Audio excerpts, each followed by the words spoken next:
Praise the Lord, ஹல்லேலூயா. கர்த்தருக்கு மகிமை உண்டாவதாக. எல்லா மனுஷனுக்கும் கவலைகள் இருக்க தான் செய்யும். ஆனால் நம்ம அதை என்ன செய்யணும், உள்ளுக்கு கொண்டு வந்துடக்கூடாது. நான் அப்படி தான் செய்வேன். எதனா அப்படியா, சரி பார்த்துக்கலாம், என்ன அப்படியா பார்த்துக்கலாம். அதான் என்னை பார்த்தா என் ஒய்ஃபுக்கு என் மேலே ரொம்ப பொறாமையாக இருக்கும். என்னன்னா எப்போ பார்த்தாலும் கவலையே இல்லை, பாப்பாவுக்கு ஃபீஸ் கட்டணும், அங்கே கட்டணும், இவ்வளோ காசு கொடுக்கணும் அப்படின்பாங்க. நான் சொல்லி நான் பாட்டுக்கு ஏசியை போட்டு நான் பாட்டுக்கு பார்த்து கிடக்க ஜாலியாக இருப்பேன். ரொம்ப சத்தம் போட்டுருவாங்க, எதை பற்றியும் கவலை இல்லாமல் இருக்கீங்களே, எல்லாம் கர்த்தர் பார்த்துக்குவார். அம்மே எவ்வளோ நெருக்கங்கள், எவ்வளோ கஷ்டங்கள் இருக்கும், இல்லாமலாம் இருக்காது. எனக்கு ஒரே ஒரு கவலை தான் இருக்கும், பார்த்துக்கங்க. ஊழியத்தின் நிமித்தம் ஏதாவது இடரல் வந்தால் என்னால் தாங்கிக்கவே முடியாது, அதை என்னால் பொறுத்துக்கவே முடியாது, அதை என்னால் ஏற்றுக்கவே மாட்டேன். என்ன ஆண்டவரை இப்படி அப்படின்ட்டு ஆண்டவர்கிட்ட முறையிடுவேன். ஏன்னா சில நேரங்களில் ஊழியங்களில் அவ்வளோ பாடுகள் வரும், நெருக்கங்கள் வரும். அந்த நேரத்தில் தான் நான் உடைந்து போவேன். அப்படியும் ஆண்டவர் திடப்படுத்துவார். என்ன சொல்லுவார்னா, நீ ஏன் கவலைப்படுற, ஊழியம் ஏன் இது நான் நடத்துவேன். என்ன பிரதர், அப்படி தானே, கர்த்தர் பார்த்து கொள்வார். யூதாவின் காரியத்தை குறித்து ஆண்டவர் பேசி கொண்டு இருந்தார். 2 வாரங்களாக யூதாவை அதிகமாக ஆண்டவர் சொல்லிக் கொண்டே இருக்கிறார். யூதாவின் புஸ்தகம் அது ஒரு தனி சாப்டர். வேதத்திலேயே யூதா ஒரு தனி சாப்டர். ஏன்னா யூதா என்பவர் இயேசு கிறிஸ்தினுடைய சகோதரன், இயேசுவோடு கூட பிறந்த சகோதரன். யூதாவின் புஸ்தகம் அவர் தான் எழுதியிருக்கிறார். அது ஒரு தனி சிறப்பாக தேவன் அதை வெளிப்படுத்தினார். பைபிள் காலேஜில் சொல்லி கொடுத்துருப்பாங்க என் பிரதர். யூதா அது ஒரு தனி சாப்டராக வருது. அந்த மாதிரி ஒரு தனியாக ஒரு சாப்டர் வரக்கூடியது தான் இந்த யூதா. ஆண்டவர் அதிகமாக பேசி கொண்டு இருந்தார். ஏன் அப்படின்னு நான் வேதத்தை வாசிக்க ஆரம்பித்தேன். அதில் ஒரு அதிகாரத்தை தான் ஒரே ஒரு வசனத்தை தான் ஒரு வாரமாக நான் வாசிக்க முடிஞ்சிச்சு. அவ்வளோ அவ்வளோ அவ்வளோ விஷயங்கள் அந்த ஒரு வசனத்தில் இருக்குது. யூதாவின் 1வது அதிகாரம் 1வது வசனத்தில் அவ்வளோ காரியம் இருக்குது. ஒரு வாரமாக நான் அதை ஒரு வசனத்தை தான் பார்த்துக்கிட்டு இருக்கேன். அதை தான் இப்போ சொல்ல போகிறேன். சரிங்களா. யூதாவின் புஸ்தகம் 1வது அதிகாரம் 1வது வசனம்.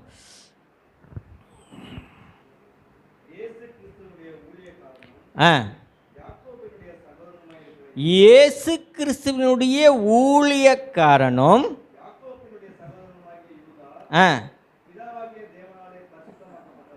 பாருங்க, பிதாவாகிய தேவனால் பரிசுத்தமாக்கப்பட்டவர்களும் இயேசு கிறிஸ்துவினாலே காக்கப்பட்டவர்களுமாகிய அழைக்கப்பட்டவர்களுக்கு எழுதுகிறதாவது. ரொம்ப பியூட்டிஃபுல்லான அந்த வசனம், அருமையான வசனம். முதலாவது பரிசுத்தமாக்கப்பட்டவர்கள், அடுத்தது இயேசு கிறிஸ்துவினாலே காக்கப்பட்டவர்கள், பாதுகாக்கப்பட்டவர்கள், அடுத்தது அழைக்கப்பட்டவர்கள், பரிசுத்தமாக்கப்பட்டவர்கள். இதை குறித்து தான் இன்றைக்கி பேசுகிறோம். பாக்கி இன்னும் 2 இருக்குது, இதெல்லாம் எப்போ முடியுமோ தெரியாது. என்ன, பரிசுத்தமாக்கப்பட்டவர்கள். தேவன், பிதாவாகிய தேவன் தம்முடைய மக்களை என்ன செய்கிறார், முதலாவது பரிசுத்தப்படுத்துகிறார். முதலாவது என்ன செய்கிறாரு, பரிசுத்தப்படுத்துகிறார். இப்போ இது நான் வாசித்து கொண்டு வரும்போது எனக்கு மீன் ஞாபகம் தான் வருது. மீன் மார்க்கெட்டுக்கு போனால் என்ன செய்வான், மீன் வாங்குகிறோம் ஒரு மீனை, அவன் என்ன செய்கிறான், சக்னு எல்லாம் செதிலெல்லாம் எடுத்து எல்லாம் போட்டு எல்லாம் என்ன க்ளீன் பண்ணி அதை சுத்தமாக என்ன செய்யணும், சமைப்பதற்கு ஏதுவாக அந்த கடைக்காரர் செஞ்சு கொடுக்குறாரா?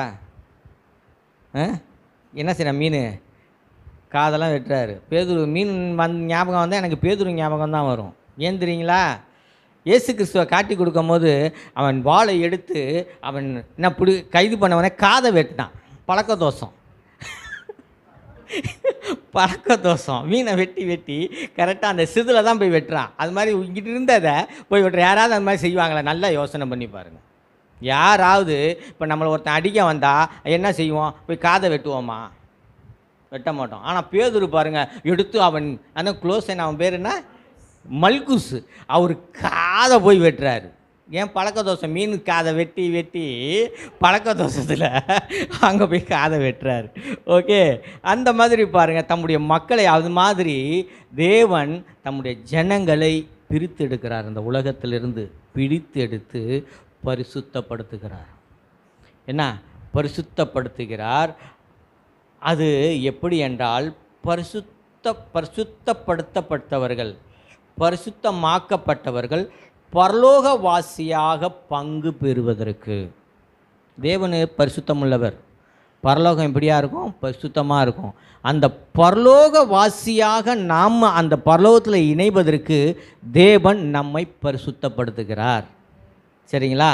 இந்த வேத வசனம் எப்படி பரிசுத்தமாக இருக்கிறது? நல்ல ஒரு விஷயத்தை ஆண்டவர் சொல்கிறார். இது தேவனுடைய வார்த்தை. இது தேவனுடைய வார்த்தை. இந்த வார்த்தை எப்படி பரிசுத்தமான வேதாகமம், இது பேரே என்ன? பரிசுத்த வேதாகமம். உலகத்தில் எந்த புஸ்தகத்துக்கும் கொடுக்காத ஒரு தனி சிறப்பு பரிசுத்த வேதாகமம். அது தேவனுடைய வார்த்தைக்கு மட்டும்தான் இருக்குது. என்ன இருக்குது? இந்த வேதாகம சிறப்பு, பரிசுத்த வேதாகமம். இது பரிசுத்த வேதாகமத்தோடு தேவ ஜனங்களை ஒன்றிணைத்து எப்படி செயல்படுகிறதோ அதே போல தான் நம்ம ஆண்டவர் பரிசுத்தப்படுத்தி இருக்கிறார். இதில் வசனம் இருக்குது. சரிங்களா? இந்த வசனம் எப்படி பரிசுத்தமாக இருக்கிறதோ அந்த வசனத்தோடு மெர்ஜாக நம்மை ஆண்டவர் பரிசுத்தப்படுத்துகிறார். இப்போ கோல்டு இருக்குது. கோல்டில் அப்படியே நகை செய்ய முடியுமா? அதில் என்ன செய்வாங்க? செம்பு கலப்பாங்க. அப்போ செம்பு கலந்தது யாருக்காவது தெரியுமா? தெரியாது. அது அப்படியே மெர்ஜாய் உள்ளே இருக்கும். அதே போலத்தான் நாமும் தேவனுடைய வசனத்தில் அப்படியே இணைந்து நாமளும் பரிசுத்த நடக்கையில் நடந்து கொண்டு இருக்கிறோம். சரிங்களா? அப்போஸ்தலர் புஸ்தகம் 20வது அதிகாரம் 32வது வசனத்தை கூட வாசிங்க.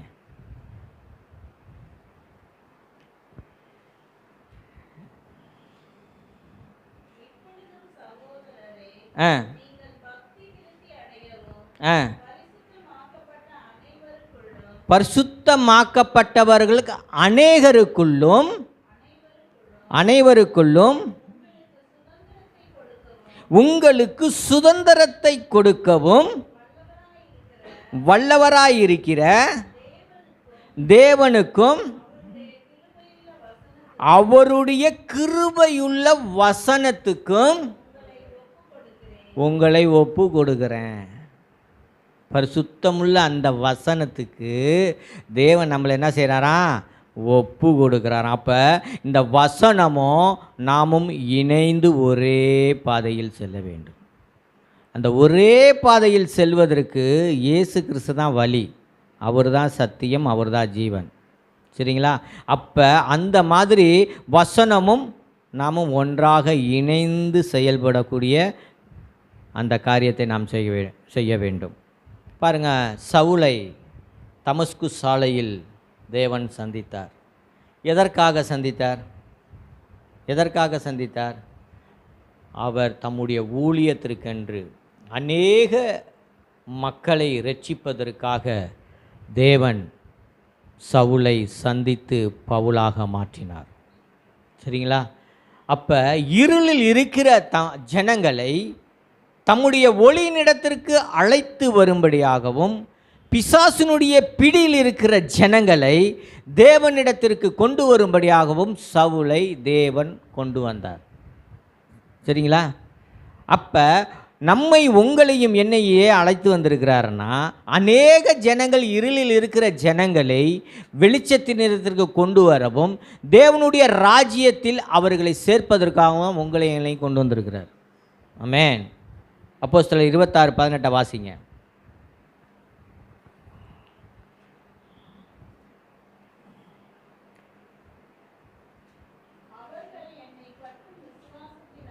அவர்கள் என்னை பற்றும் விசுவாசத்தினாலே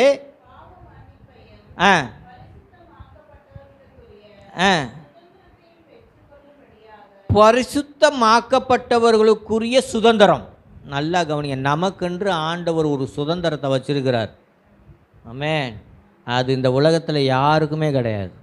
தேவனால் அழைக்கப்பட்ட மக்களுக்கென்று ஒரு சுதந்திரத்தை வைத்திருக்கிறார். தெரியுங்களா? அந்த பரிசுத்தமாக்கப்பட்டவர்களுக்குரிய சுதந்திரத்தையும் பெற்றுக்கொள்ளும்படியாக அவர்கள் இருளை விட்டு ஒளியினிடத்திற்கும்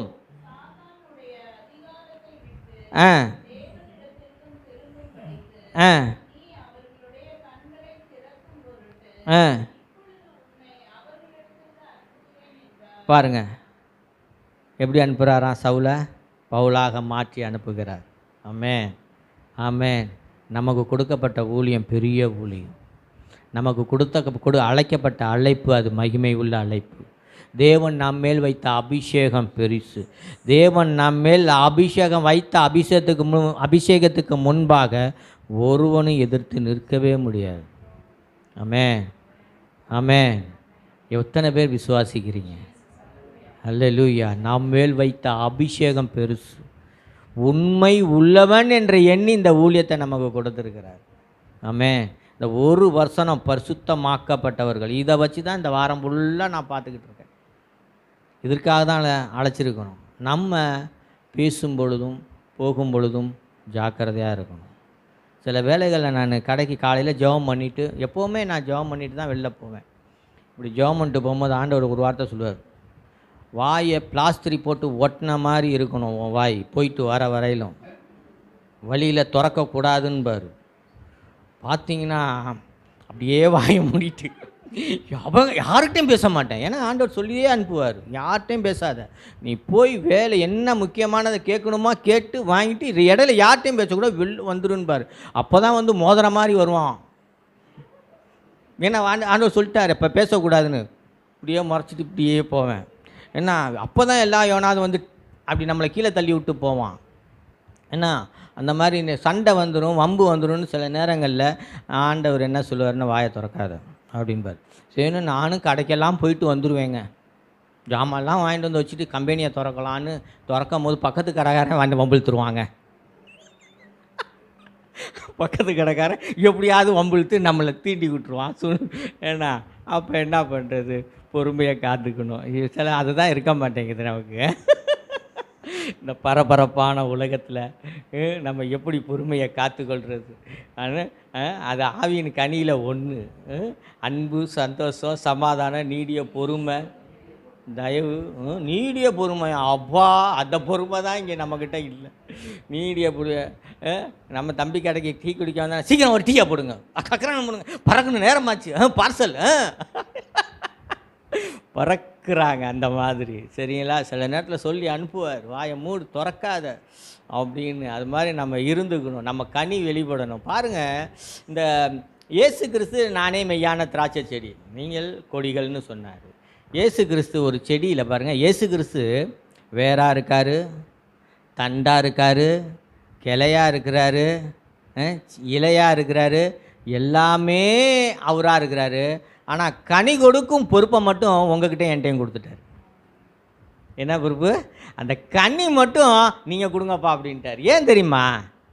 யாராவது யோசனை பண்ணி பார்த்துருக்கீங்களா? ஏன் அந்த கனி பொறுப்பை நம்மகிட்ட கொடுத்துட்டாருன்னா, எல்லாமே அவர் தான். நம்ம கனி கொடுத்தோம்னா எதுக்காகனா, நம்மளும் தேவனுடைய அந்த மகத்துவத்துக்குள்ளே வரணும்னு ஆண்டவர் விரும்புகிறார். எப்படி? தேவனுக்கு அவரு எந்த ஸ்தானத்தில் இருக்கிறாரோ அந்த ஸ்தானத்தில் நம்ம இணைப்பதற்கு தான் நீங்கள் கனி கொடுக்கும்படி வச்சுருக்கிறார். நம்ம எங்கே ஒரு கனி தொங்குனா ஒரு கனி நல்லா இருக்க மாட்டேங்குது, அப்படி இருக்குது. சரி, மாற்றிக்குவோம், மாற்றிக்குவோம், நம்ம மாற்றிக்கணும். சரிங்களா? சரி, கொலேசியர் அதிகாரம், கொலேசியர் 1 அதிகாரம் 12 வாசிங்க. ஓகே. ஒளியில் உள்ள பரிசுத்தவான்களுடைய சுதந்திரத்தில் பங்கடைவதற்கு நம்மை தகுதி உள்ளவாக்கினவரும் தகுதிப்படுத்தி இருக்கிறார். நம்ம என்ன செஞ்சிருக்கிறாரு? தகுதிப்படுத்தி இருக்கிறார். பரிசுத்தவான்கள், ஒளியில் உள்ள பரிசுத்தவான்கள். ஒளியில் யாரெல்லாம் பரிசுத்தவான்கள் இருக்காங்க? புதிய ஏற்பாட்டு காலத்தில் உள்ள பரிசுத்தவான்கள்லாம் இருக்கிறாங்க. அவங்களாம் அப்படியே கீழ்ப்படிஞ்சாங்க. அவங்களுக்கெல்லாம் கிருபையே கொடுக்கப்படலை, பரிசுத்த ஆவியானவரும் கொடுக்கப்படலை. ஆண்டவர் வழி நடத்தினார், சொன்னதை செஞ்சாங்க. ஆவியானவர் வருவார் போயிடுவார். அப்படி தானே பிரதர்? தாவீது மேலே மட்டும்தான் தங்கியிருந்தார் பிள்ளைருக்கு ஆவியானவர். ஆமாம். அப்போ ஒரு இடத்துல சொல்கிறாரு தாவீது, பரிசுத்த ஆவியானவர் எடுத்துக்கொள்ளாதீருன்னு விண்ணப்பம் பண்ணுறாரு. அப்போ அவர் வந்து ரெகுலராக தங்கியிருக்கிறார், அந்த மாதிரி இருக்கிறாரு. அப்போ பாருங்களா, அப்போ அவங்களுக்குன்னு ஒரு சுதந்திரத்தை தேவன் வச்சிருக்கிறாரு. அந்த சுதந்திரத்தில் நம்ம பங்கடையணுமா? சரிங்களா? நம்ம யார்? புறஜாதியாரான மக்கள். நமக்கு அந்த ஈக்குவலை ஆண்டவர் கொடுக்குறார். ஆமாம். ஒளியில் உள்ள பரிசுத்தவான்களுடைய சுதந்திரத்தில் பங்கடைய செய்ய நம்மளை தகுதிப்படுத்திருக்கிறார். ஆமென். நான் நிறையா இருக்குது, இந்த ஒரு வசனம் தான், ஆனால் நிறையா இருக்குது. சரிங்களா? அப்புறம் பேசுவோம்.